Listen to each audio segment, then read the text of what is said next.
Everyone, it's Roger and James here from the DisKingdom podcast. In this episode, we are going to be talking all about video games of coming up in 2018, obviously with a Disney twist. So, let's just kind of jump into the big one. Kingdom Hearts 3 is going to be, was said to be coming in 2018. I think Disney will have got Square Enix, and they are standing right behind them, pushing them forward, going, this is coming out whether you want it or not. Yes, and as much as it would be nice to be able to say this game will be the exact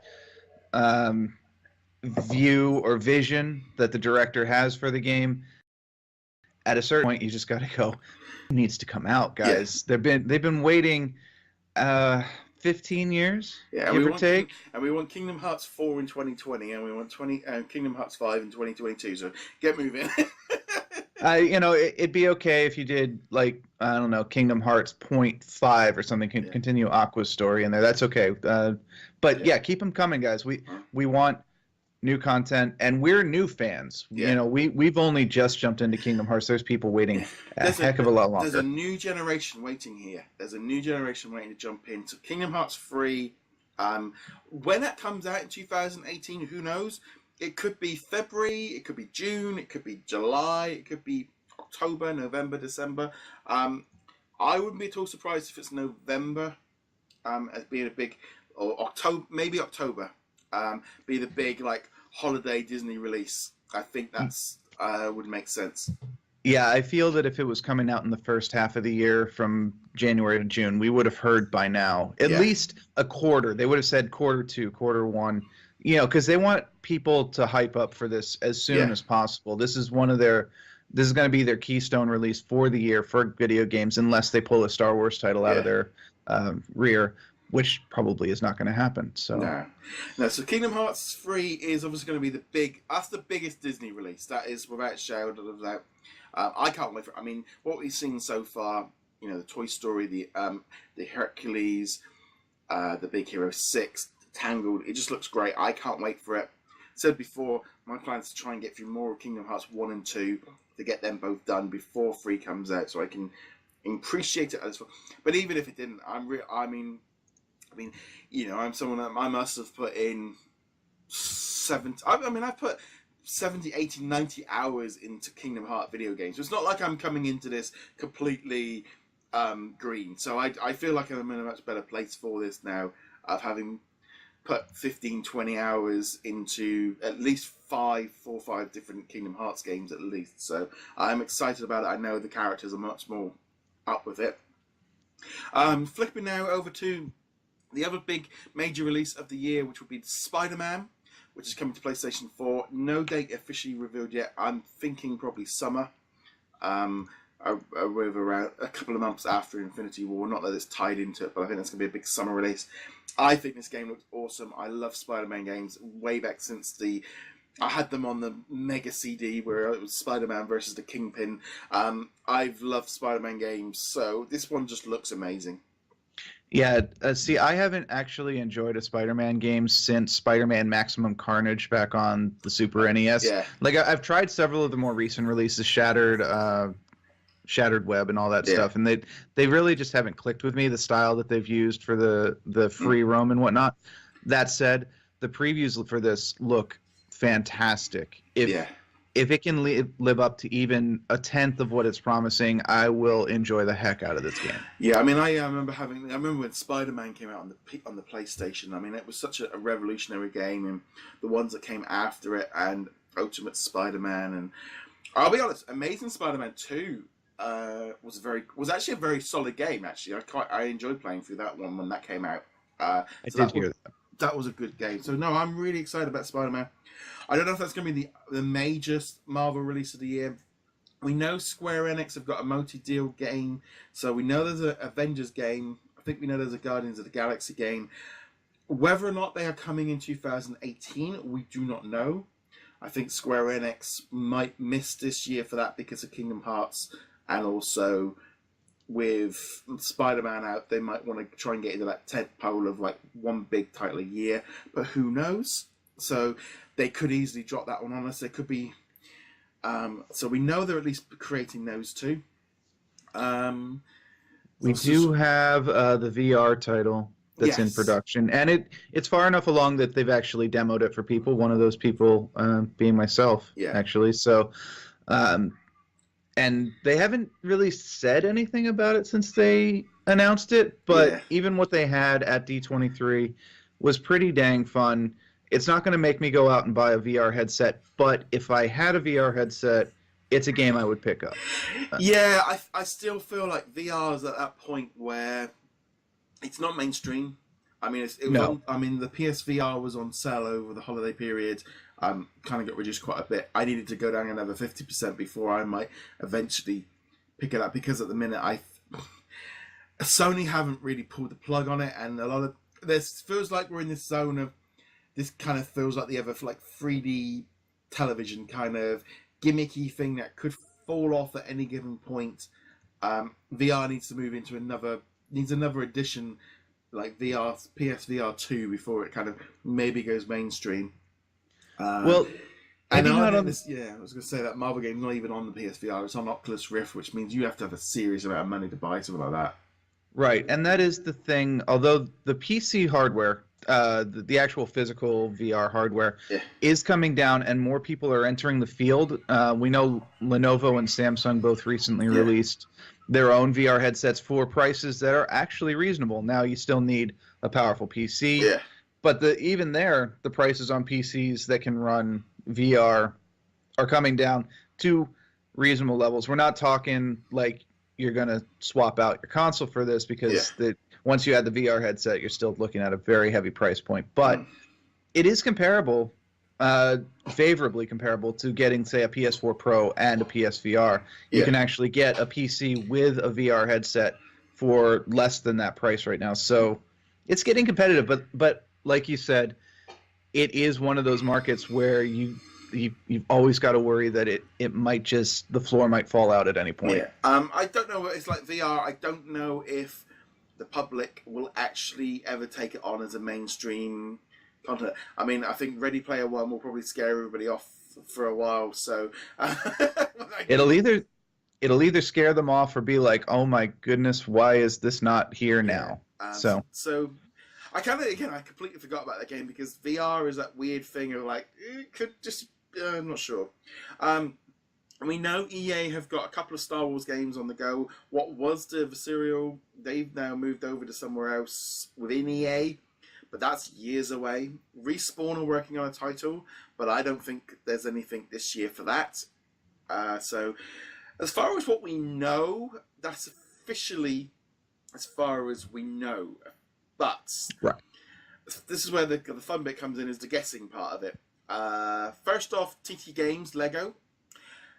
I would not be at all surprised if this summer we saw Lego Star Wars Lego Star Wars The Last Jedi.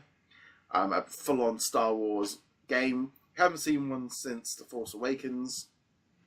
If they made a deal to do one for every core game, then that would make sense. Either that, or a Rogue One, or a Han Solo, or an anthology.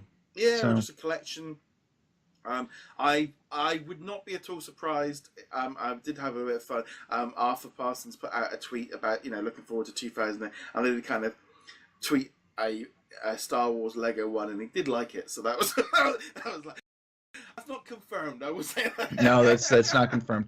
I mean, and it's worth keeping in mind. We also thought there would be a dedicated Lego Guardians of the Galaxy game, and that just kind of got folded into Lego Marvel. Still could happen, but I still think there will be a Lego Guardians of the Galaxy game, like they did with like Avengers, because in Lego Avengers there was no Guardians of the Galaxy, so they kept those both. Neither one or two are officially been like done the movie thing, other than that. Other than that Volume 2. What I would think is maybe when Guardians 3 comes out, just do a trilogy game that does all three. Yeah, that's what I think will happen. But I think the Lego game this year will be that one. I hope in some ways that Lego maybe slow down their release schedule. They did a little bit too much with 2017. It would be nice to see them just kind of, if they get a game out in June and then do another title in October, Not not mine unless I don't think there'll be another Marvel one. I'd love to see a Disney Lego game, like a full on like like merge up of all that. That would be kind of quite cool. Yeah, but they're not going to do that the same year the Kingdom Hearts is coming out, because it'd be the same basic idea. Yeah, and I think they'd also just kind of maybe just do something like that. As far as Avalanche, I would not be at all surprised if we saw an Incredibles 2 movie game released in the summer. It would have been about a year since the Cars 3 game came out. They were working on Incredibles 2 playset for Disney Infinity 4. They have the assets, they have the engine, they have a lot of it built together. They've had a couple of years to work on it. I would not be at all surprised if we had an Incredibles 2 game in summer as well. That's kind of, I'm going to throw that one out there. I would totally be down for that. I don't know how likely it is, but using the Disney Infinity 3 or Disney Infinity 4 engine, yanking out all the building aspects, like you have to unlock all these pieces and whatnot, and not having to worry about swapping characters out, so you can have a giant roster of heroes, including Frozone and whoever else is in the movie. Yeah, I mean, I would totally watch it, because the combat system in Disney Infinity 3 was such a massive advance over Disney Infinity 1, which is where we had the Incredibles originally. I would love to see them with the new combat system. The quote-unquote new I just feel like we've got to start looking back at the odes, while at the same time they realised that it wasn't working. If you're licensing out your franchises one at a time or in big chunks, I'd probably say that's your biggest Disney movie release for 2018. As maybe Wreck-It Ralph. That's another one. We could see a Wreck-It Ralph movie tie-in game. We've already seen a Wreck-It Ralph game for the last movie. They've had 3-4 years to work on it. A company could be working on it, or Avalanche could be working on it, or somebody else. So I wouldn't be at all surprised if we saw a game in December, November as another tie-in to that one. Because at the end of the day, if it's completely separate from Kingdom Hearts, it could work. It could. And even if they weren't working on it before Disney Infinity was canceled, there has now been enough time that they could have just been, if they let a studio know right at the beginning, immediately after Infinity was canceled, they could just be like, we want a Wreck-It Ralph 2 game? Boom. Good to go. We've had one before. So those are the two kind of big like Disney movies that will, I know we've missed games in the past like Coco and Good Dinosaur, but that was in the Disney Infinity year, and now we're well out of it. I think we are going to return to having these kind of movie tie-ins like we always have, because there's companies out there that will want to make these kind of quick games. They don't, they're not making Breath of the Wild here. They can lower them down, and kids need games as well, and also we need simpler games for us. Yes. As great as Kingdom Hearts is, I need games where sometimes I can just turn my brain off for a little while and not have to worry about the extremely convoluted story with the Heartless and all that stuff. And as long as they can maintain at least a base level of quality, we're not talking AAA, we're not even talking like single A titles here. As long as they're just not an insult to the person buying the game, then I hope they make some decent, fun, disposable games. As far as like the Marvel side, we said about Spider-Man. I think Marvel vs. Capcom Infinite will get a second season of new content and will be supported right through the year. I don't think we're going to see a new model or anything like that, a new Capcom, or even just a new Marvel fighting game. I think they'll just continue to update that one. Lego Marvel Superheroes 2 is getting a few DLC packs, so I think that'll be it for this year as far as that goes. I don't really think they'll release anything else, because Spider-Man is going to be a big sort of game, and they'll just continue to add on to it. Whether or not we see some new like pinball games on Pinball FX3, that could be kind of a cool little tie-in as well. I'd be fine with that. Having played the Switch version over the holiday, it's still strange there's no Marvel. The Marvel ones didn't get transferred over to that one. That would have been great. Yeah, maybe they're just saving them. It might be something they'll do a release promotion when Black Panther comes out or something like that. But between that and then obviously the mobile titles, we can expect a whole bunch of mobile titles, and we can expect a whole bunch of them to be canceled too. But maybe, 2 or 3 will turn out to be fairly decent games. Well, we know Strike Force is coming soon. That's a right. game, so that will be tied into this one there. So, as a whole, I kind of like going into this year. Kingdom Hearts 3 and Spider-Man are 2 big enough titles on their own that will keep us thinking. But I think there'll be some other ones. I think we'll see some more re-releases, especially with the Switch. I wouldn't be at all surprised if we see some stuff ported over. And also, some classic stuff. I wouldn't be at all surprised if we had a Capcom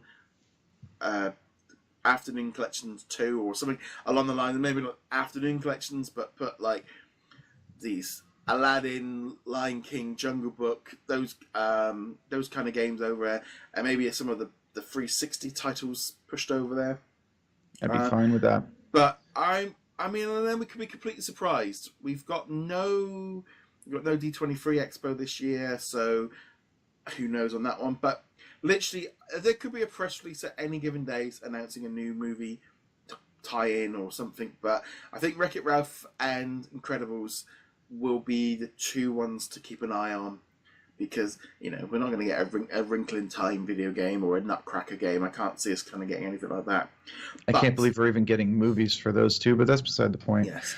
On those notes, let us know what you're expecting from 2018. What are you looking forward to the most, and what do you hope will get created? Maybe you've got some ideas that we haven't thought of. As per usual, you can check us out over at DisKingdom.com, and you can bookmark us, favorite us, and you can also add us to RSS feeds if you want to keep up with the latest from us. You can also find us on Twitter and Facebook. And if you're on YouTube, you can subscribe. And if you're on the audio versions, you can subscribe there to keep up with the latest from our podcasts. I'm James. Where can they find you? You can find me heroiclegacy.com. And on that note, guys, thank you very much for watching and listening. Wish to see you guys soon. Laters. Later.